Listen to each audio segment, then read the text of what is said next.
Eu acho que a gente poderia até fazer um paralelo aí com pessoas que querem tornar uma criança adulto antes do tempo, né? Então, cria uma série de atividades para criança, para jovens, né? É como se ela fosse adulta. Então a criança acaba perdendo a personalidade de criança dela, porque ela se torna adulta muito cedo. Aí no fim ela não sabe se ela é adulta ou se ela era uma criança. O mesmo acontece com o animalzinho, que está numa fase de animal ainda, não está na fase de humanidade ainda, né? E as pessoas querem tornar esse animal um humano, enquanto ele não é humano ainda. Então acaba criando uma confusão nesses animais que já têm alguma consciência de si mesmo, né? Então eles estão ainda elaborando quem eles são ainda, eles estão se percebendo no mundo quem eles são. E se você trata como se fosse um ser humano esse animal, ele chega um momento que ele não sabe se ele é um ser humano ou não. Teve um caso de um cachorrinho, era um casal que não podia ter filhos, e adotaram o cachorrinho como se fosse uma criança, e cuidavam desse cachorro como se fosse uma criança. Comia na mesa, inclusive, era uma criança. Saíam, ia no cinema, levava o cachorrinho junto, e colocava roupinha, peruca, parecia uma pessoinha mesmo, né? E chegou um ponto em que aquele cachorro se descaracterizou como um cachorro. E o casal acabou conseguindo engravidar. Chegou o nenê, o que aconteceu? O cachorrinho voltou a ser cachorro. Colocaram ele no quintal, lá no fundo do quintal. Aí passou para o outro extremo. Do excesso de cuidado, passou para o excesso de descuido. E colocaram ele no fundo da casa, dentro de uma casinha, só com água e comida, e mal tinha contato com um animalzinho. O que aconteceu? Ele desenvolveu uma dermatite muito difícil de ser tratada, porque o problema não era a dermatite, mas era o problema emocional que desencadeou a dermatite, porque criou um conflito emocional tão grande que ele não sabia mais se ele era um cachorro, como deveria ser, ou se ele era um ser humano que foi desprezado.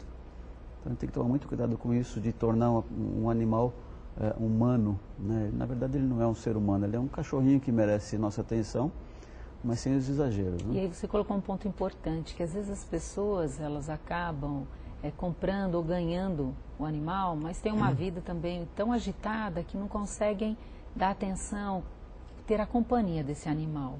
E a coitada fica sozinha em casa muitas horas. A solidão também solidão. Afeta os animais? Do mesmo jeito que uma pessoa se sente solitária e desprezada, acontece com os animais do mesmo jeito. Eles se sentem também desprezados e acabam desenvolvendo problemas emocionais graves até. E a agressividade dos animais? Por exemplo, quando nós vemos aí algumas notícias de animais atacarem as pessoas, como você vê essa questão da agressividade, da violência, da raiva?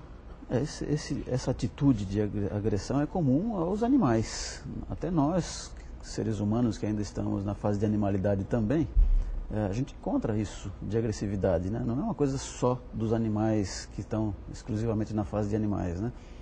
Então a agressividade acontece com qualquer ser, só que tem aqueles que são mais fortes, né? Imagina o pitbull, que tem aquela musculatura toda, se ele pegar uma pessoa para morder, ele faz um estrago. Enquanto que um pincherzinho, por exemplo, se ele pular em você, o máximo que ele vai fazer é te estragar a calça, o sapato, né? Então acaba chamando muita atenção das pessoas quando um animal grande, forte, se torna agressivo. E muitas vezes a agressividade não é própria do animal, mas ele foi instigado a isso. A maioria dos animais, eles têm dos animais domésticos, eles têm um temperamento dócil, né? Mas existem aqueles que não têm. Faz parte do processo evolutivo, o aprendizado de como controlar esse instinto, né, de agressão, né? Então a gente pode encontrar os animais agressivos, como pode encontrar pessoas agressivas também. E essa influência? A influência do dono sobre o animal, do temperamento do dono e do animal. O que acontece com muita frequência é que existem pessoas que adquirem animais que têm ou uma aparência física semelhante à dele, ou uma aparência emocional também, né? Mas o que acontece em geral é que o animalzinho que a gente acaba tendo contato, não é um animal que a gente está tendo contato com ele pela primeira vez. Nós, como eu contei o caso do Chico Xavier, que voltou 5 vezes, provavelmente esses animais que estão em contato com a gente já tiveram contatos anteriores em outras vidas dele, do animalzinho, ou nossa própria vida em outras encarnações, a gente já teve contato com esse espírito. Então a gente já tem uma experiência, uma troca de experiências anteriores, né? E porque já existe essa relação entre nós e esses espíritos que ficam em contato com a gente nessa fase de animalidade, existe já essa influência de um para outro. Então, quando ele volta mais uma vez, ele já volta com essa influência, né? Então ele só reafirma aquilo que ele já conhecia de nós e muitas vezes adquire ou demonstra aquela afinidade que ele já tinha adquirido em outra época em relação à forma de se apresentar.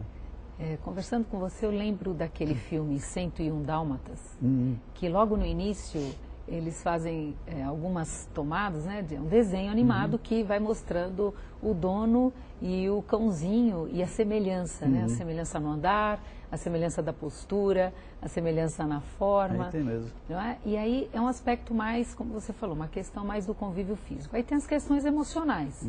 E hoje começa a se levar em conta que às vezes uma dificuldade do dono acaba refletindo no animal, a influência de animal no dono, e nós nem entramos aqui ainda na importância, né, dos cães que guiam as pessoas que têm deficiências visuais, né, os cães que auxiliam aí bombeiros, os policiais, enfim, né, nós temos aí uma gama muito grande, como um interfere, influencia no processo de evolução. É um processo de aprendizado tanto para nós quanto para eles, né?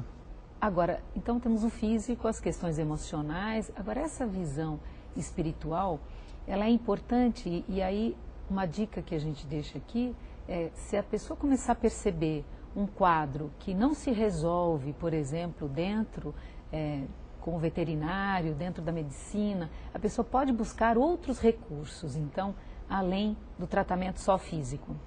Existe o tratamento espiritual. Nós temos um grupo chamado ASEAMA, Associação Espírito Amigos dos Animais.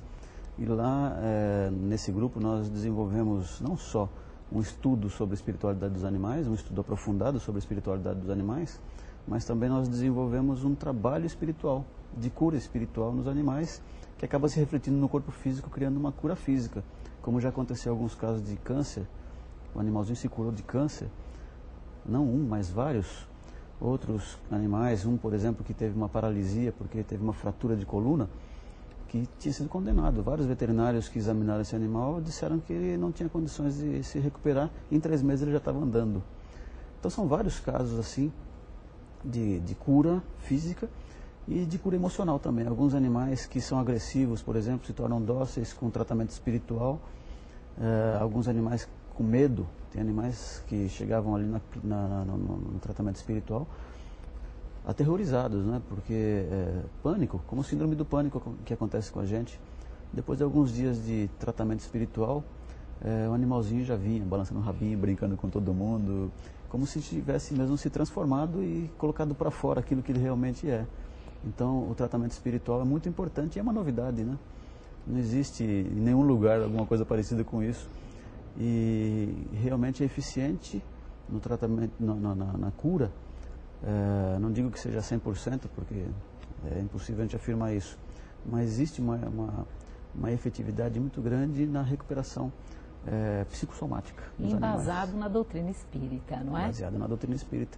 O tratamento que é feito nos animais é idêntico ao que é feito no tratamento espiritual para uma pessoa, com a diferença que a equipe espiritual que assiste é uma equipe especializada em animais. Essa é a diferença. Marcel, suas palavras finais, para quem te vê e te ouve.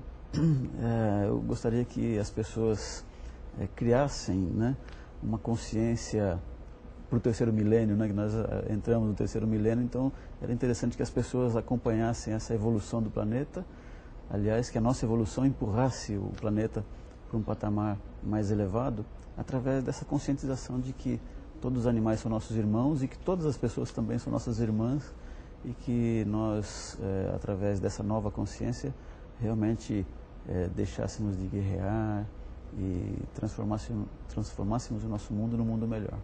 Marcel, obrigado pela tua presença, você confortou vários corações com as tuas explicações, orientações, e o programa